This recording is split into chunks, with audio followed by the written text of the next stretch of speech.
You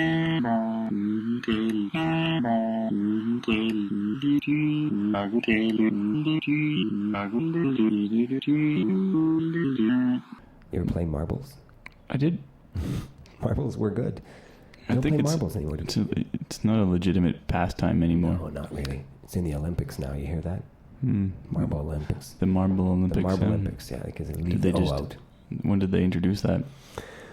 In the Marble Age, back in the day, because you can subscribe to any mode of transportation that you see fit, but not marble cake. Not marble cake, and not marble.